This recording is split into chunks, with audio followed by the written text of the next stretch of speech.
Hello, everybody, and welcome to Live at 5. It's Friday, April 13th. Don't be nervous. I'm Beth Stevens. And I'm Paul Wontorek. It's also beautiful out. It is nice It's out. like the first day of spring, and I'm already too hot. I'm already like, ugh. And we can complain about anything. Anyway, we are here in the studio with social media maven, Caitlin Gallup. There we go. It's okay. It's been a long week. It's been a really long week, y'all. Hello, Caitlin. Hi. That's a little rusty. I've been away, but and Alison Luff is here from ESCAPE to Margaritaville. But first, we have our top 5. Yes.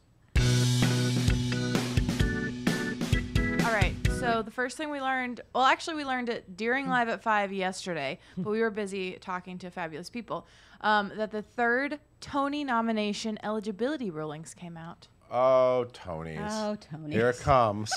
Here it sound comes. so excited. We're ramping up. So Okay, let me we explain get to know what who's let and me what. explain what these are. So Oh. basically there's a committee that decides who's going to go in which categories. Who's eligible in which Correct. categories.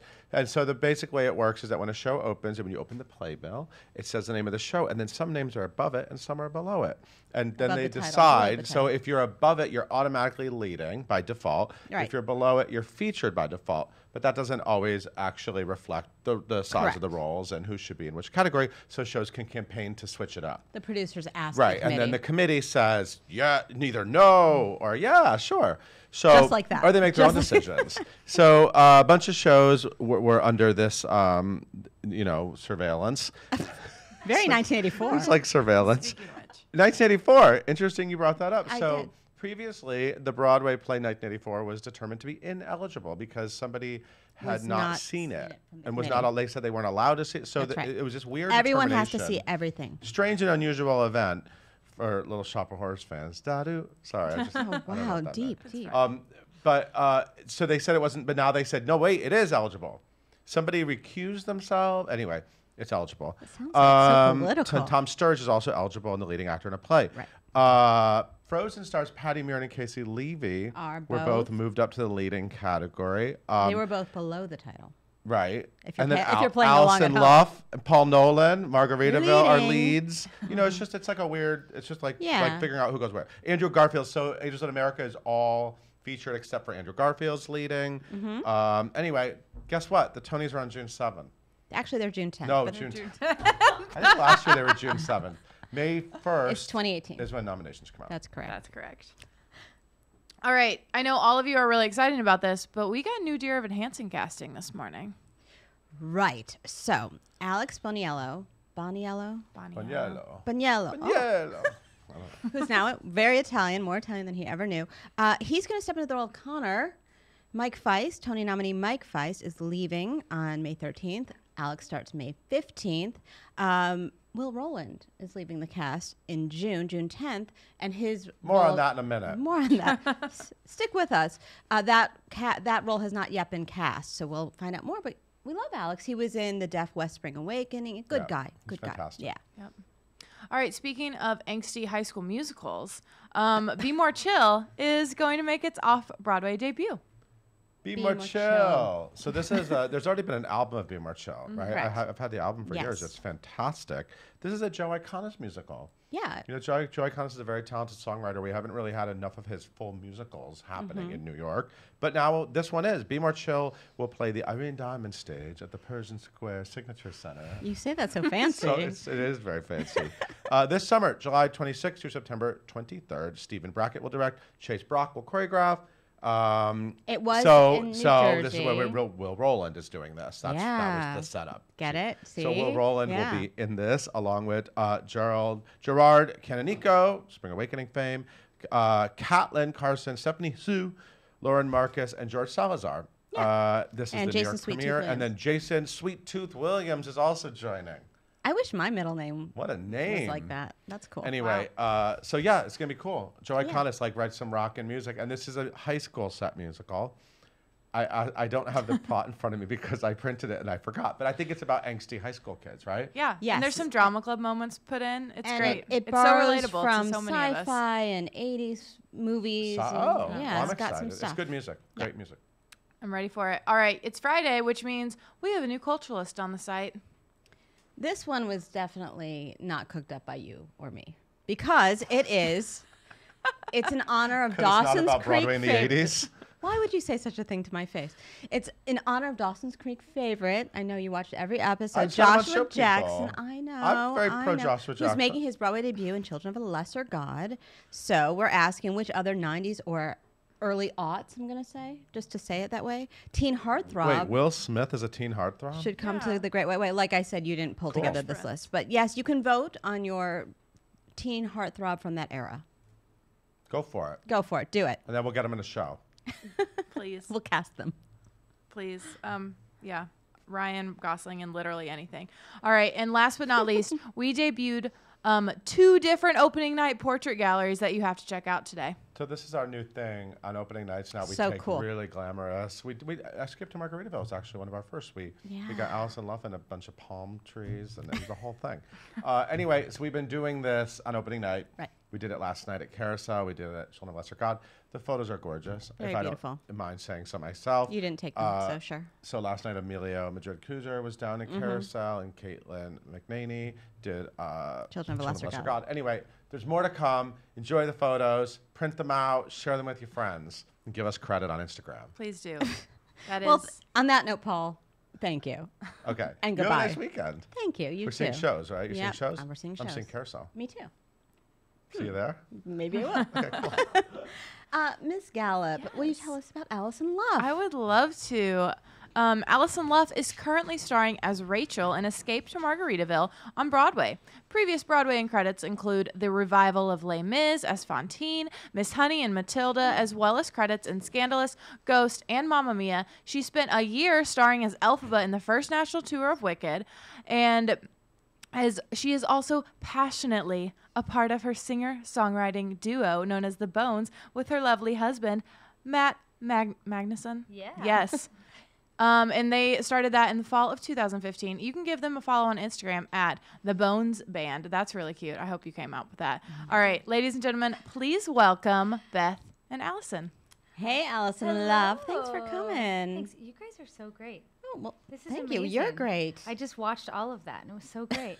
You were sitting didn't there. seem nervous Well, at all. It was from Allison that I said, don't be nervous, because every time we said it was April 13th, Friday the 13th, you were like, don't be nervous. Kind of creepy. know, A I little know. creepy. Yeah, I But know. that's okay. Sorry. How's it going over there in Margaritaville? It's going great. We're having a blast. The audiences have been amazing. We've had a really, really great mix of crowds, of theater-goer crowds and parrot head crowds, and so it's been really, really fun. I have to say, when I was there, the audience was having so much fun. They're drinking. I'm just saying, Yes. it's Margaritaville. They're drinking. do You can drink. buy drinks there. And singing along a little bit. Yeah, they I do. mean, there is a point in the show where you ask them to sing. Exactly. Because they can't hold it back anymore. And we don't turn it down. We encourage it, even whenever it's not, necessarily asking for it. We encourage it. It's great. Do you feel like you're going on vacation every night? You know what I really get to do, pull off that especially parka? yes, especially since it's been so cold. Now it's warm, and it was the first day I walked in the theater today, and it was like chilly after being warm outside, nice and balmy. But you do. You feel like you're going to a vacation. At the same time, it makes you want a vacation even more because you only get 2 Are you hours only and going to 20 go on minutes beach of it. vacations from now on, you and your husband? I might. I think you Yeah. have to. You have to relive that situation. But stay away from the bartenders and the singers. I definitely will. Because they're trouble. I'm talking to you, Paul Nolan. With a capital T. That was my musical theater reference. Thank you. Rhymes Hey, with P. speaking of your musical theater reference, I did a little research on Oh you. gosh. The first show you ever saw was Beauty and the Beast. And then you played Belle in high school? Yeah. That must have been a real full circle situation. It was. It was even a bigger full circle because I saw the pre-Broadway run of it in Houston. You're from Houston. I'm from Houston. I saw it there, and actually, oh my How old were gosh, you why? When you saw it? I was baby.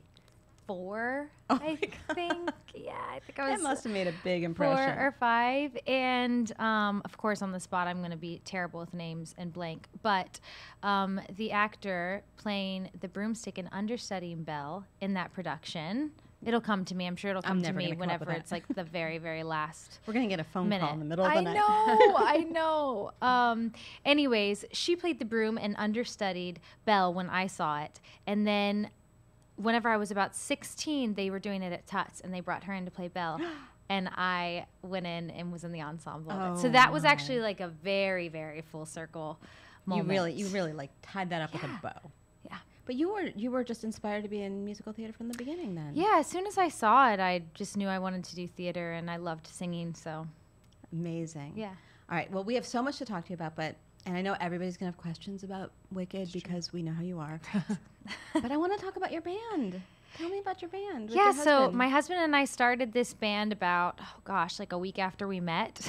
Well, how did you meet? Well, we met doing a show that he wasn't even supposed to do. He came in the very first day of tech rehearsal, a week before we opened, and replaced one of the actors. And what show was that? Breaking Through at Pasadena Playhouse. Okay. And the best show ever because you got to meet. Exactly. So we did that together, and I was playing a singer-songwriter in the show, and he as well is a ridiculously talented musician and actor. And one day we were just jamming, and which I never really do. I wasn't very open with the songs I was writing. I was just kind of starting to like dip my toe into writing, and I wasn't that open with sharing them. But we started jamming, and then I showed him a song I had been working on, and he finished it. And then, you know, we just kind of like, it happened. And then we started recording and working with labels. And it's such good music. You guys have to check it out. Please. So you play the guitar, and you play the guitar in the show. Is that true? I Are you do. really playing? I really That's a am, real yeah. thing. So you and Paul Nolan both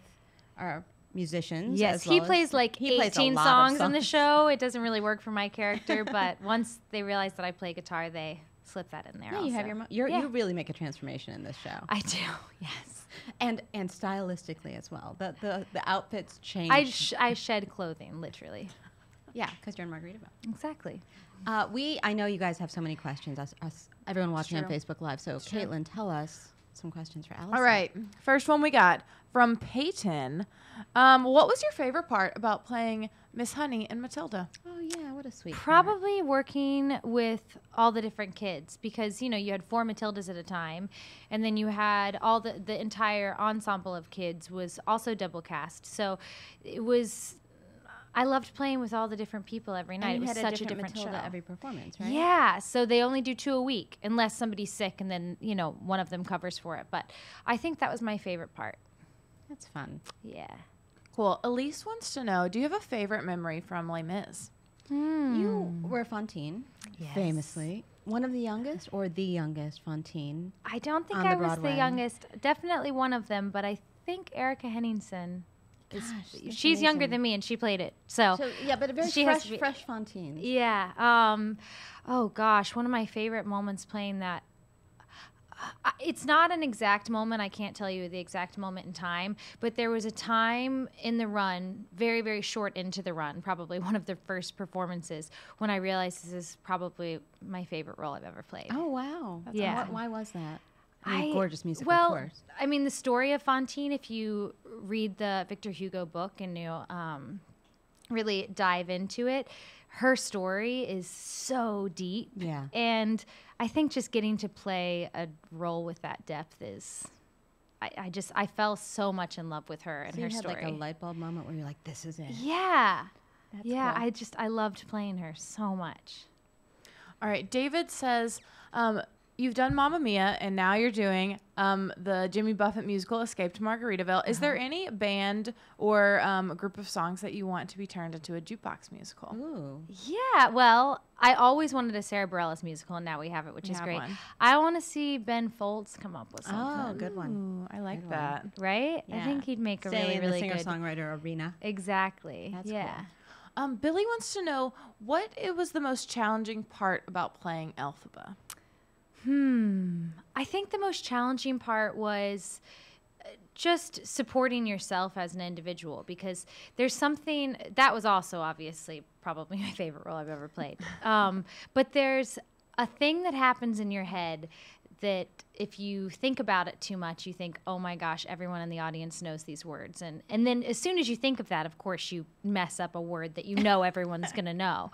And I think that was the biggest challenge for me, was just trusting that it's not that deep and the people out there want to see you do Yeah, really they wanna well. embrace this but performance. I developed stage fright doing that show Oh, out wow. of nowhere. And it didn't happen until 6 months into the run How did of the it show. And I had manifest never itself? been nervous before. You just got ever. nervous before you went on, or while I you were on the just, stage? it happened about 6 months in, and which is come to find out, a very common thing when wow. people are playing a role for a long time. If you talk to a lot of people, and it's called going to the white room.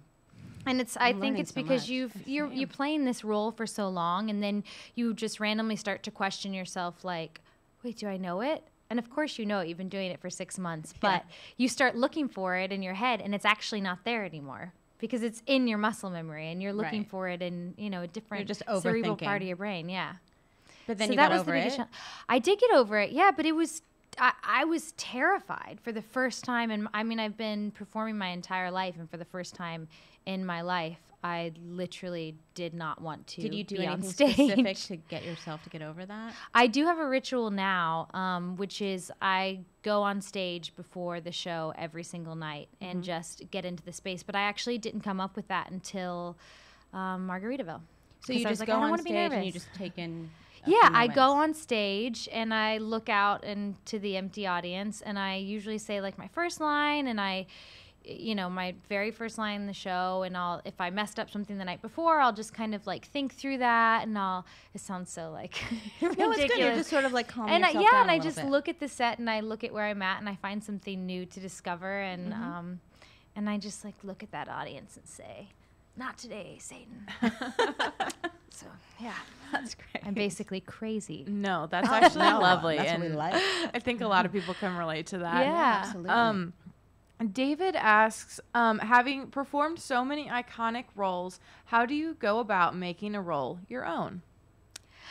I think one of the luxuries you have of creating a role is that you're in the process from the beginning. You're in the process from the rehearsals. You're in the room with the writers and the directors. Therefore, you get the outline, you get the blueprints. But at least with this creative team, we were very fortunate that they only wanted to build the script around us. So if there was something that was on our tongue that was unnatural or that just didn't come out right, then they would write it how we were naturally saying it. And so I think the most fun part of creating your own role is that inherently it becomes part of you, and the way that it's written has a lot of you in it. Not always, but in this case specifically. And when you're stepping into something that's already been established, is it hard to make that your own? Like Alphabet Fontaine? you don't always get, because you have to respect and honor the work that the people put in before you to originate it, and you want to honor and respect that, but not everyone's their reactions are not necessarily going to be authentic to the way that you would react to something or your take on the character would. So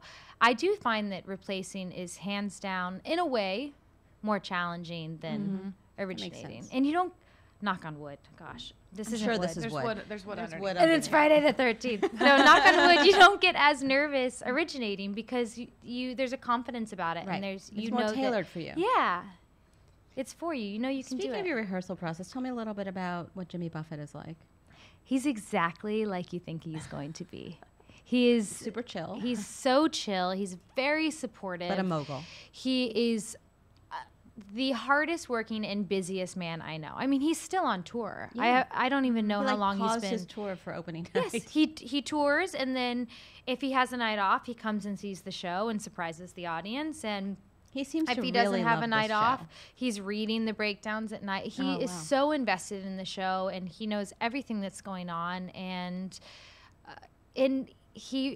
I can only imagine how attached you are to your life's work for then somebody to be like, yeah, but those lyrics aren't good enough for the show. Like if they don't make sense for that character. And the way that he literally removes all ego and has just all about surrendered the to work. being like, well, I want it to serve the story and serve you as a singer and you as a storyteller. And he is a storyteller. He is a philosopher of our time. Wow. I love it. I love that too. Yeah. Darlene saw Escape to Margaritaville in New Orleans whenever you all were doing your mini cool. tour before Broadway. She says you were fabulous and I love the show. And she wonders, have there been any story or song changes in the Broadway version as opposed to like the tour version? There has been quite a few changes. There's been an additional song. And the song that I sang, It's My Job, on tour was very different than it is now. So on tour, I would change a tire on stage. Wow. The That's car incredible. broke down. Sorry, spoiler alert if you haven't seen it. Car broke down. somebody needed to fix it, so this dame did it.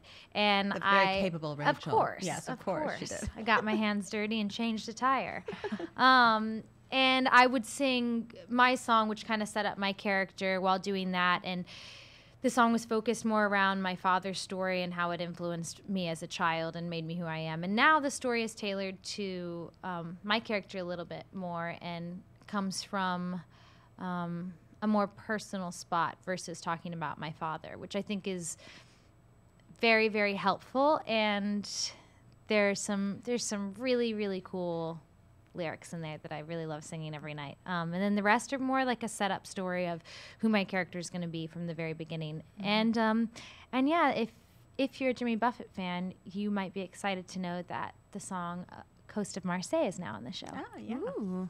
So you have to go back and see it on Broadway right now at the Marquis Theater. So we have time for one more question. We have time for one more question.